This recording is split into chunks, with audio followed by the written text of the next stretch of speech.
Well, hello, what's up mga nakama?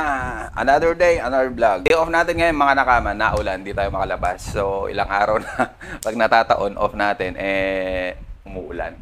So, ngayon mga nakama, no? Gusto ko lang share sa inyo, isa po akong content creator. Small content creator, no? Hindi naman tayo ganun kalaki or what I mean, kapopular, no? Small content creator. Pag trip lang natin, gagawa tayo ng video. Kung baga, hindi tayo sa consistent eh. So, nag-aim din na mapansin ni Meta at saka ni YouTube. So, yun mga nakama na. Ang gusto ko lang kasi ngayon mga nakama, may i-share lang ako sa inyo. Kasi mostly ngayon, ang dami ng, specifically mga nakama, ang topic natin ngayon, it's all about action cam. Kasi, lately, may nahiram akong action cam, kinumpare ko. Kumuha ako ng video footage comparing to my old camera action cam and to this new release action cam. Actually, 2024 release siya. Ano ba ngayon? 2023 release mga nakama. I'm sorry. So, yun mga nakama na, sabi ko nga, hindi naman tayo into photography or motovlogging. Seldom lang naman tayo mag-motovlog. So, seldom din tayo mag-gumawa ng content natin pag trip lang together with my Bruno. Kita nyo na si Bruno ko. So, yun mga nakama, no? Ang i-share ko lang sa inyo kasi lot of content creator now, parang kino-compare nila yung previous na camera to this new release camera. Now, which is naman, alam naman natin na siguro may times din na yung previous camera mas maganda kaysa doon sa new release na camera, or maganda yung ni-release na camera compare doon sa old na camera. So, what I mean is yung upgrade lang. Pero sometimes, yung upgrade din, hindi rin marami din ako nababasa sa mga comment ng mga vloggers, mga content creator na marami din nagsasabi na hindi naman ganito, bakit binawasan. So, kumbaga, dagdag bawas din mga nakama, no? So, ang kwan lang dyan kasi mga marketing strategy lang din kasi yearly na silang naglalabas, parang telepono na rin, no? Parang sa mga mobile phones. And aside from that, syempre, yung mga content creator din yun, paid promotion din. So, bayad din sila kasi kailangan nilang i-promote yung product ng isang company. So, yun mga nakama, no? Gusto ko lang i-share sa inyo kasi may GoPro ako rito, GoPro Hero 7. I've been using this for a while until now. Na bili ko siya na 2018 pero ewan ko kung kailan lumabas to, 2017 ata. Di ko alam, di ko na may tandaan. So, it's been 6 years or 7 years, I don't know.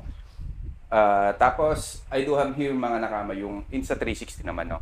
Ito naman kasi, hindi ko naman siya, although pareha silang action cam mga nakama, pero ang point ko lang dito, hindi ko naman sila ma-compare na dalawa kasi 360 to. Ito, standard na action cam lang. So, front-facing camera lang siya. Ito kasi, two-way around siya mga nakama. What I mean, 360 siya. So, you can take video upside down, back and forth. So, kitang-kita lahat. Kaya lang, mga nakama, pag zoom in mo siya, medyo blurry na yung tawag nito, post-product nito. So, tapos, mga nakama, GoPro to, tapos Insta to. So, I've been planning to buy new one, kaya lang, as of now, wala akong pera. Pahingi naman, mga nakama. So, yun, may nahiraman tayo, mga nakama. Ito yung DJI Action 4. Ito yung release 2023. So, ngayong 2024, na-release na rin yung Action 5. Pero mas tawag nito, mas gusto ko to. So, ito yung napili kong hiniram para ma-share sa inyo kung makita nyo yung difference, no? So, I will be comparing this Osmo Action not to this Insta360 because this is 360 camera, and I will be comparing it to this old OG. Sasabihin natin OG na kasi ilang years na rin to, OG na GoPro Hero. Nabubulol ako. GoPro Hero 7 mga nakama. So, may video ako dyan mga nakama, panoorin nyo. Kasi, sabi ko nga, balak ko rin bumili nito, pero not now siguro. Kasi gusto ko rin makita gusto kong mag-motovlog din, no? Pero hindi naman tayo, no, mag-motor. Pero minsan kasi, dinadala ko itong mga camera na to pag nag-out ako, lumalabas ako for safety purposes na rin mga nakama, no? Tapos at the same time, ma-share natin yung anong meron dito sa Taiwan. So, yun mga nakama, yun, may video ako dyan. So, galing ako ng work niyan, lumabas lang ako bumili. Pag titignan nyo mga nakama, tawag nito ganito na lang mga nakama. Pa-comment na lang diyan kung ano yung anong prefer nyo na video footage na mas maganda. O titignan ko yung video, halos paras lang din. May mga instance lang na yung clouds or yung doon sa basta yung cloud siya nawawash out siya. So sa isang video diyan. Pero doon sa isa buo siya, no. Clear na clear siya. Kumbaga hindi ko alam kung paano yung dynamic range niya mas magandang tignan doon sa may tawag nito sa isa, no. Tapos yung titignan niyo yung daan mga nakama, kung kahit i-post niyo yung camera yung video, makikita niyo yung difference nila, konti lang. Pero kahit pa paano, yung isa humahabol din. So, what I'm saying is, kahit either dyan sa camera na yan, mga nakamabili nyo, paras lang din yun.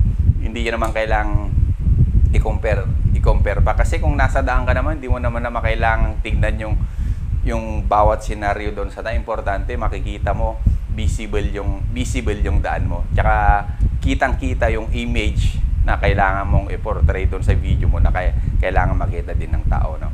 So, yun mga nakama, no. Ito lang shinare ko, no.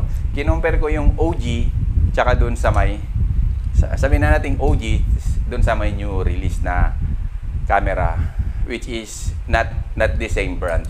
So, this is GoPro and this is the DJI Action 4 na marami na rin silang ni-release ng camera, no, sa pagdating sa action camera. So, yun mga nakama, no. Sabi ko nga, dyan, balikan natin yung video. Pakita ko sa inyo kung ano yung DJI dyan. Tsaka yung action, GoPro tsaka DJI dyan, no. So, tingnan nyo. Para sa akin mga nakama, yung DJI, mas warmer yung photo niya, yung video quality niya. Unlike naman sa GoPro na medyo cold siya, pero not totally naman nagkakalayo. May minimal difference nila, pero kung yung video quality din, almost the same. Sa akin lang naman, kung i-compare natin yung video ng GoPro DJI Action 4 natin sa GoPro Hero 7 natin, siguro mas papabor ako dito sa Action 4, no. Kasi tawag nito, yung video quality niya medyo mas warm siya tingnan. Tapos yung clarity, no, mas clear siya, no, mga nakama, no. Tapos yung video footage natin, yung video quality niya parang normal lang siya. Parang kumbaga hindi ko alam yung term eh. Basta parang kung ano yung nakikita mong mata mo, halos the same na. Kumbaga ganon, no. Tapos itong GoPro naman mga nakama, a little bit wash yung surrounding niya, sabi ko nga.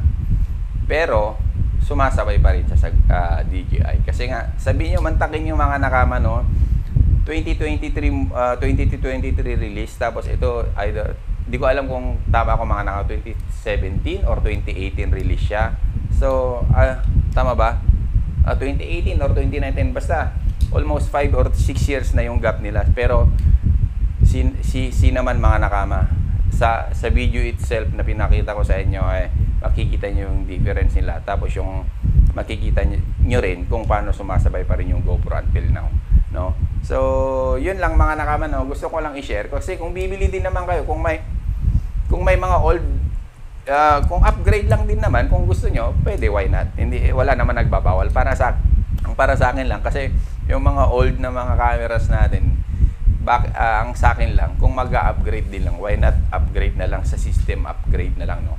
Magbigay sila na lang siguro ng download na pwedeng i-upgrade natin yung camera natin para at least kahit paano sumasabay pa rin, mas ma-upgrade pa rin yung camera natin, or upgrade sa battery para at least lumaki din yung duration ng pagbibideo natin, di ba? So yun mga nakama, no. Yun lang share ko sa inyo, yung new release from the OG. So comparison lang natin kasi ito lang yung pwede natin i-compare eh. Kasi kung magko-compare na tayo, why not from the new ones to the old ones, di ba? Para makita talaga natin yung comparison. I'm not into comparison of yearly videos naman, pero kasi yun na yung modern ngayon eh. from previous year to this year, ganun yung comparison. Pero sa akin lang, gusto ko lang i-share din yung from new release to the old release. Old release. Older release, di ba? So, yun mga nakaman, no? Yun. Bye-bye. Sa Jen.